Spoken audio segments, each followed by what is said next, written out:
మిత్రులందరికీ నమస్కారం. తెలంగాణ రాష్ట్రంలో అర్హులైనటువంటి వారికి 2 లక్షల కొత్త పెన్షన్లను మంజూరు చేస్తున్నాము అని చెప్పేసి అసెంబ్లీలో బడ్జెట్ ప్రవేశపెట్టే సందర్భంలో ఫైనాన్స్ మినిస్టర్ భట్టి విక్రమార్క గారు తెలియజేయడం అనేది జరిగింది. ఇది మీ అందరికీ తెలుసు. అయితే ఇక్కడ ఈ ప్రకటన చేసే ముందు ఆయన 1-2 సార్లు అర్హులైనటువంటి వారికి అని చెప్పడం అనేది జరిగింది. అయితే ఈ అర్హులైనటువంటి వారికి ఈ పెన్షన్లను ఇవ్వడానికి ఇప్పటికే కొన్ని మార్గదర్శకాలు ఉన్నాయి, అంటే గైడ్లైన్స్ అనేవి ఉన్నాయి. ఈ గైడ్లైన్స్ ఏంటి అంటే, పాత గైడ్లైన్స్ ప్రకారము ఉద్యోగస్తులై ఉండకూడదు, రిటైర్డ్ ఉద్యోగస్తులై ఉండకూడదు, వారి పిల్లలకు వారి తల్లిదండ్రులకు పెన్షన్లు ఇవ్వడం అనేది జరగదు. ఆ తర్వాత 3.5 ఎకరాల తరి భూమి కానివ్వండి, 7.5 ఎకరాల కుష్కి భూమి కానివ్వండి ఉండకూడదు. ఆ తర్వాత 4-వీలర్ వెహికల్లు, కార్లు, బస్సులు, లారీలు ఉండకూడదు అని చెప్పేసి ఈ విధంగా ప్రమాణాలు ఉన్నాయి. ఆ ప్రమాణికాల ప్రకారమే కొత్త పెన్షన్లను శాంక్షన్ చేసేవారు. అయితే ఈ ప్రమాణికాల స్థానంలో, ఈ గైడ్లైన్ స్థానంలో కొత్తగా మరికొన్ని ప్రమాణాలను నిర్దేశించి కఠినతరం చేసి ఈ 2 లక్షల పెన్షన్లకు అర్హులను గుర్తించాలి అని చెప్పేసి ప్రభుత్వం ఆలోచన చేస్తున్నట్టుగా ఆఫ్ ద రికార్డులో కొంతమంది అధికారుల ద్వారా మనకు తెలుస్తుంది. ఎందుకు ఈ నిబంధనలను కఠినతరం చేస్తుంది అంటే, ఇప్పటికే కాంగ్రెస్ పార్టీ అధికారంలోకి వచ్చిన తర్వాత 2024 జనవరిలో ప్రజాపాలన కార్యక్రమాన్ని చేపట్టింది. ఈ ప్రజాపాలన కార్యక్రమంలో కొత్త పెన్షన్ల కోసం కూడా దరఖాస్తులు స్వీకరించింది. ఆ ప్రజాపాలనలో దాదాపుగా 15 లక్షల మంది కొత్త పెన్షన్లకు దరఖాస్తులు చేసుకున్నారు. ఈ 15 లక్షల మందిని ఆన్లైన్ చేసే సందర్భంలో కొంతమంది అనర్హులను తీసివేయగా అందులోనే 12 లక్షల మంది అర్హులు ఉన్నట్టుగా ప్రభుత్వం గుర్తించడం అనేది జరిగింది. అంటే ప్రజాపాలనలోనే దరఖాస్తుదారుల్లో 12 లక్షల మంది ఇప్పటికే పెన్షన్ కోసము ఎదురు చూస్తూ ఉన్నారు. ఇక తర్వాత నిన్న ప్రభుత్వం తీసుకువచ్చినటువంటి గ్రామ సభల్లో కూడా పెన్షన్ల కోసము, ఇతర సంక్షేమ పథకాల కోసము దరఖాస్తు చేసుకోవచ్చు అని చెప్పేసి తెలియజేసింది.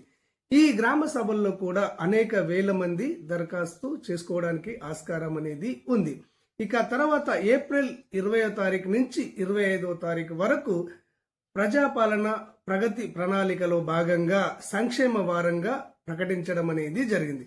ఈ సంక్షేమ వారమైనటువంటి ఏప్రిల్ 20 నుంచి 25 వరకు జరిగే కార్యక్రమాల్లో ఇంకా వేల మంది ఈ కొత్త పెన్షన్ల కోసము దరఖాస్తులు చేసుకోవచ్చు. ఈ విధంగా ప్రజాపాలనలో ఇప్పటికే దరఖాస్తు చేసుకున్నటువంటి వారు 12 లక్షల మంది, ఇక్కడ గ్రామ సభల ద్వారా దరఖాస్తు చేసుకునేటువంటి వారు మరికొంతమంది, రేపు జరగబోయేటువంటి ప్రగతి ప్రణాళిక సంక్షేమ వారంలో ఇంకా మరికొంతమంది, ఈ విధంగా టోటల్గా 15 లక్షల మంది వరకు ఈ ఆసరా పెన్షన్ల కోసము ఎదురు చూసేవారు ఉన్నారు. అయితే ఈ 15 లక్షల మందికి పెన్షన్లు ఇవ్వడం సాధ్యం కాదు కదా. ప్రభుత్వం పేర్కొన్నది ఏంటి, 2 లక్షల మంది అర్హులైనటువంటి వాళ్ళకే పెన్షన్లను మంజూరు చేస్తున్నాము అని పేర్కొంది. అయితే 15 లక్షల మంది దరఖాస్తుదారులు ఉండగా 2 లక్షల మందిని ఏ విధంగా సెలెక్ట్ చేస్తారు అంటే, మిగతా 13 లక్షల మంది అనర్హులేనా అంటే వాళ్ళలో కూడా అర్హులు ఉన్నారు పాత గైడ్లైన్స్ ప్రకారం. అయితే ఈ 2 లక్షల మందిని గుర్తించడానికి కొత్త గైడ్లైన్స్ ను తీసుకువచ్చి ఈ 2 లక్షల మందిని గుర్తించాలి అని చెప్పేసి ప్రభుత్వం భావిస్తున్నట్టుగా మనకు తెలుస్తుంది. అయితే ఈ కొత్త గైడ్లైన్స్ ఏ విధంగా ఉంటాయి అంటే, మనకు సమాజంలో పేదలు ఉంటారు, నిరుపేదలు ఉంటారు, అత్యంత నిరుపేదలు ఉంటారు. ఈ 3 కేటగిరీల వాళ్ళు పేదలే. వీరందరూ కూడా ఈ ఆసరా కొత్త పెన్షన్ల కోసము అర్హులే. ఈ 3 కేటగిరీల్లో నుంచి పేదలు, నిరుపేదలు, అత్యంత నిరుపేదల్లో నుంచి ఈ 2 లక్షల మందిని సెలెక్ట్ చేయడానికి అత్యంత నిరుపేదలకే ముందు ఈ ఆసరా పెన్షన్లను అందజేయాలని ప్రభుత్వం నిర్ణయించుకున్నట్టుగా మనకు ఉన్నతాధికారుల ద్వారా తెలియడం అనేది జరుగుతుంది. అయితే ఈ అత్యంత నిరుపేదలు ఎవరు, వారిని ఎలా గుర్తిస్తారు అంటే, ఇక్కడ సెంటు భూమి లేనటువంటి వారు, వ్యవసాయ యోగ్యమైనటువంటి భూమి, అది తరి భూమి కానివ్వండి, కుష్కి భూమి కానివ్వండి, 1 గుంట భూమి లేనటువంటి వారు ఎవరైతే ఉంటారో వారిని అత్యంత నిరుపేదలుగా గుర్తించడం అనేది జరుగుతుంది. వారిని ఎంపిక చేసి ఈ ఆసరా పెన్షన్లను ఇవ్వాలని ప్రభుత్వం నిర్ణయించినట్టుగా మనకు తెలుస్తుంది. ఆ తర్వాత ఓల్డేజ్ పెన్షన్లకు సంబంధించి ఇక్కడ కొడుకులు కానివ్వండి, కూతుళ్ళు కానివ్వండి, లేనటువంటి వృద్ధులు ఎవరైతే ఉంటారో వారిని ముందు సెలెక్ట్ చేసి ఈ 2 లక్షల పెన్షన్లలో వారికి అందజేయాలి అని చెప్పేసి నిర్ణయించినట్టుగా మనకు తెలుస్తుంది. ఆ తర్వాత ఉండటానికి ఇల్లు లేనటువంటి వాళ్ళు, ఇల్లు లేకుండా కట్టుకోవడానికి ఇంటి జాగా లేనటువంటి వాళ్ళు ఎవరైతే ఉంటారో వారు కూడా అత్యంత నిరుపేదల జాబితాలోకి రావడం అనేది జరుగుతుంది.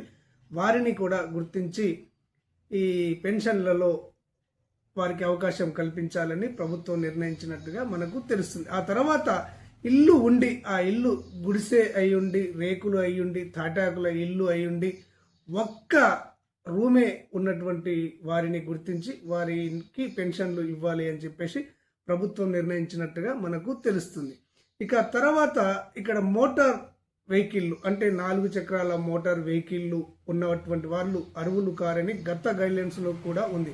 కానీ ఈ గైడ్లైన్స్ లో ఇక్కడ 2 చక్రాల వెహికల్ ఉన్నా కానీ అంటే మోటార్ సైకిల్ కలిగినటువంటి వారిని కూడా పక్కన పెట్టేసి అసలు మోటార్ సైకిల్ లేని అత్యంత నిరుపేదలకు ఈ పెన్షన్లు అందించాలి అని చెప్పేసి ప్రభుత్వం భావిస్తున్నట్టుగా మనకు తెలుస్తుంది.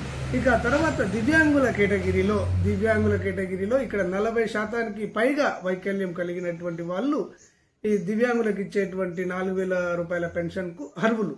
అయితే ఈ దివ్యాంగులు దాదాపు వేల మంది, లక్షల మంది ఇప్పటి వరకు పెన్షన్ల కోసం ఎదురు చూస్తున్నారు.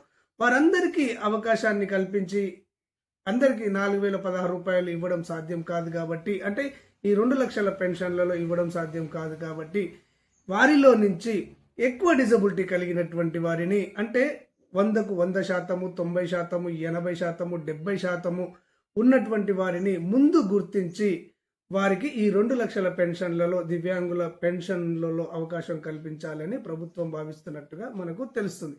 ఆ తర్వాత వీరికి ఇచ్చిన తర్వాత 40%, 50%, 60%, 70% ఉన్నటువంటి వారికి అవకాశాన్ని కల్పించాలని రాష్ట్ర ప్రభుత్వం భావిస్తున్నట్టుగా మనకు తెలుస్తుంది.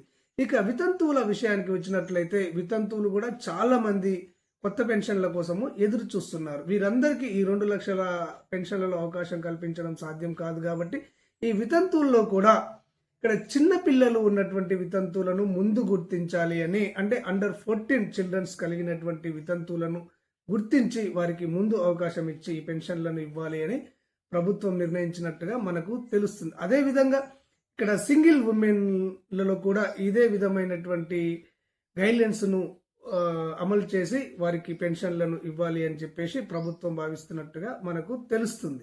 తెలంగాణ రాష్ట్ర ప్రభుత్వము ఈ 2 లక్షల మందికి పెన్షన్లను ఇచ్చే సందర్భంలో కొత్త గైడ్లైన్స్ ను రూపొందించి ఆ కొత్త గైడ్లైన్స్ ప్రకారమే ఈ 2 లక్షల పెన్షన్లను అందిస్తుందా లేదా పాత గైడ్లైన్స్ ప్రకారమే ఈ 2 లక్షల పెన్షన్లను అందిస్తుందా అన్నది మనకు రానున్నటువంటి 10-15 రోజుల్లో తెలుస్తుంది. ఏది ఏమైనా కానీ లక్షల మంది అంటే 15 లక్షల మంది ఈ ఆసరా పెన్షన్ల కోసము ఎదురు చూస్తున్నారు. గతంలో 3.5 సంవత్సరాలుగా ఒక్కరికి కూడా కొత్త పెన్షన్ ఇచ్చిన సందర్భాలు అనేవి లేవు. 2023లో కేసీఆర్ దిగిపోయే ముందు ఒక 10 లక్షల పెన్షన్లను వారు ఇవ్వడం అనేది జరిగింది. ఆ తర్వాత వచ్చినటువంటి కాంగ్రెస్ పార్టీ 2 సంవత్సరాల 3 నెలలు అయినా కానీ ఏ ఒక్కరికి కూడా కొత్త పెన్షన్ ఇవ్వలేదు.